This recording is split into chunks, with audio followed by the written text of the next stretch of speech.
Machines, inventions, power, black out the past. Forget the quiet cities. Bring in the steam and steel, the iron men, the giants. Open the throttle, all aboard, the promised land. Pillars of smoke by day, pillars of fire by night, pillars of progress. Machines to make machines, production to expand production. Enough for tens, thousands, millions, millions, faster and faster, better and better. A comienzos del siglo XX, fábricas y chimeneas aumentaron como nunca lo habían hecho antes.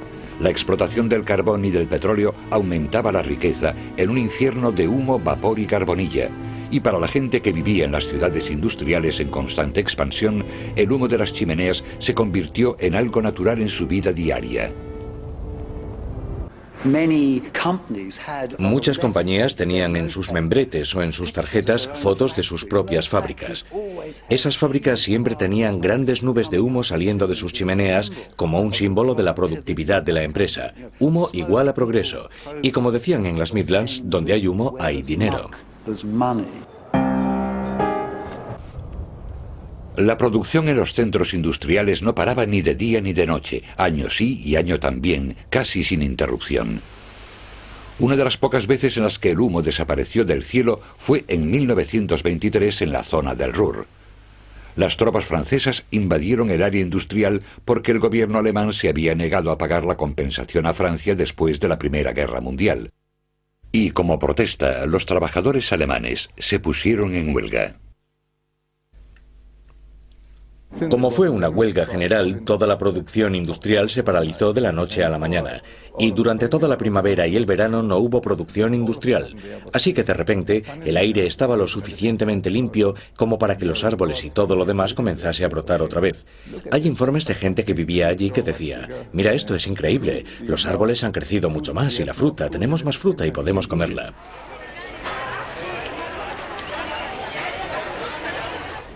Pero la lección final era que si la única forma de tener un aire limpio era cerrando las fábricas, eso no sería posible, porque la gente no tendría trabajo, y en consecuencia la gente se alegró cuando se acabó la huelga general. Ya podía comenzar a producir otra vez y ganar su sueldo.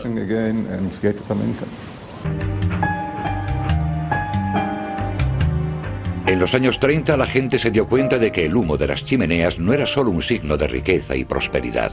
Los miles de toneladas de carbonilla que se vertían sobre las mayores urbes del mundo eran una enorme carga económica para la sociedad. Solo en Inglaterra se emplearon 200.000 personas en lavanderías y se gastaron enormes cantidades de dinero para limpiar las ventanas de las oficinas y los edificios públicos. Al mismo tiempo, en las ciudades crecía cada vez más la preocupación de la gente por la salud de sus hijos y sus vidas a causa de las emisiones de humo. Se administraban sedantes, calmantes. Era difícil combatir la enfermedad porque la bronquitis estaba en el ambiente y los médicos lo reconocían. Supongo que podemos hacernos la pregunta de ¿por qué lo permitían si los doctores lo sabían?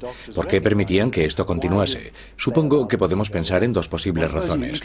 Una era simplemente política. La política podría cambiar eso. Pero transformar la industria hacia otro tipo de combustible sería muy difícil.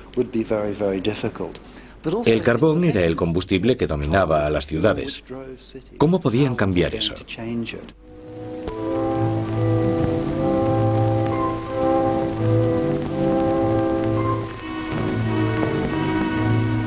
Voces críticas comenzaron a atacar las consecuencias del progreso industrial. Aquí tenemos un documento norteamericano de 1939 que describe una de esas consecuencias sobre la pequeña ciudad industrial de Donora, en el estado de Pensilvania. Smoke makes prosperity, they tell you here. Smoke makes prosperity, no matter if you choke on it. We got to face life in these shacks and alleys. We got to let our children take their chances here with rickets, typhoid, TB, or worse. They draw a blank, the kids. They have no business here, this no man's land, this slag heap wasn't meant for them. There's poison in the air we breathe, there's poison in the river. The fog and smoke below ride up and choke us.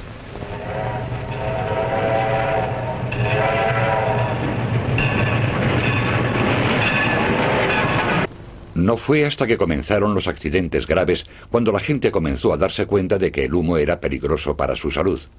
El humo podía incluso matar, como ocurrió en Donora en 1948.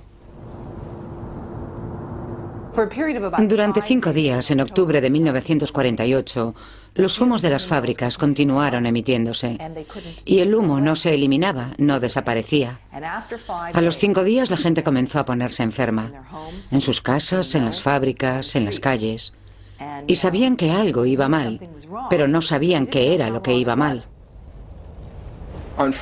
El viernes por la mañana íbamos caminando hacia la escuela y apenas podíamos ver las luces de las calles, pero estaban allí.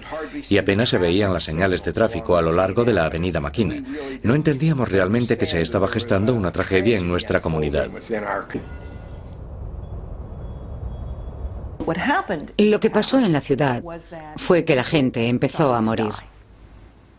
Murieron tantos en tan poco tiempo que las funerarias locales se quedaron sin ataúdes. El local de los Scouts se convirtió en una funeraria temporal. En 5 días, Donora se cubrió del humo de las chimeneas locales. Murieron 20 personas de 20.000 y muchos se pusieron enfermos. Sabíamos que casi la mitad de la ciudad estaba afectada. Más del 40% tenía algún síntoma a causa del humo.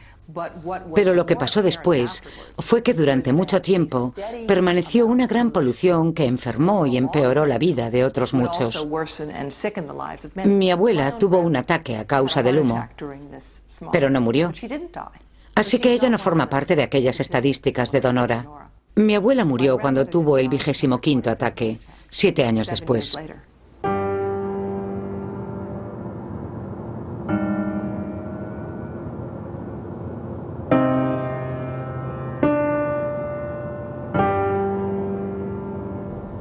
La población de Europa también tuvo serios problemas con la polución después de la Segunda Guerra Mundial, y una de las grandes urbes afectadas fue Londres. Fog, the longest and thickest on record, brings Britain its darkest days since the blackout. Blanketing all parts of the country, it gives transport services an even bigger headache than bank holiday. Trains run hours behind time. In 144 hours of non-stop fog, 5 trains are in collision. Detonators laid on the rails signal the approach of oncoming trains. Despite everything, they still go through.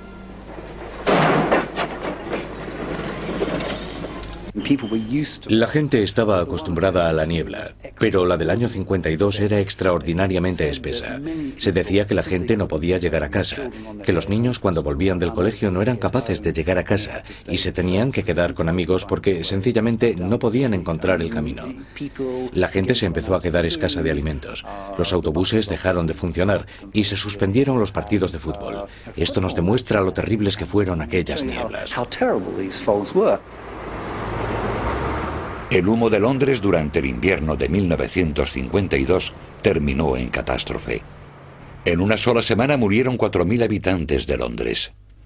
Pero las autoridades negaron que las innumerables chimeneas fuesen la causa de todo aquello, culpando a una epidemia de gripe. 3 años más tarde, el Parlamento británico aprobó una ley que, entre otras cosas, limitaba el empleo de carbón para calentar los hogares. Los propietarios de los edificios eran animados a cambiar las chimeneas de carbón por las calefacciones de gas o petróleo. Yo creo que la ley del 56 no fue realmente lo que eliminó la polución del aire. Fue mucho más importante lo que la ley del 56 supuso para recortar la libertad de las personas. Ya no tenías libertad para utilizar la chimenea en tu casa como te diera la gana. Donora y Londres supusieron un punto y aparte. Ya no era posible negar que la polución del aire podía matar a la gente. Estos episodios dejaron claro que había que limpiar el aire si pretendíamos proteger la salud.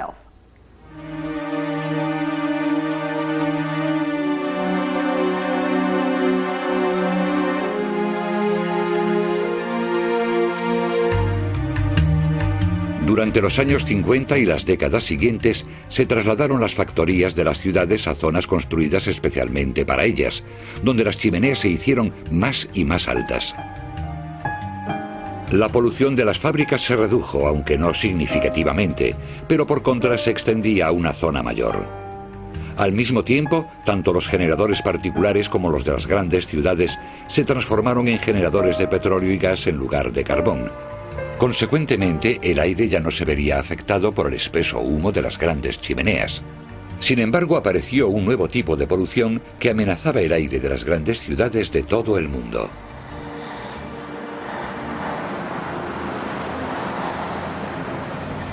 En la creciente economía de posguerra, la gente se dio cuenta de que por primera vez podían comprar vehículos a motor. Esa explosión de vehículos motorizados supuso una transferencia de las fuentes de polución, de las fuentes localizadas en los hogares y en la industria a los automóviles como fuente principal de polución urbana.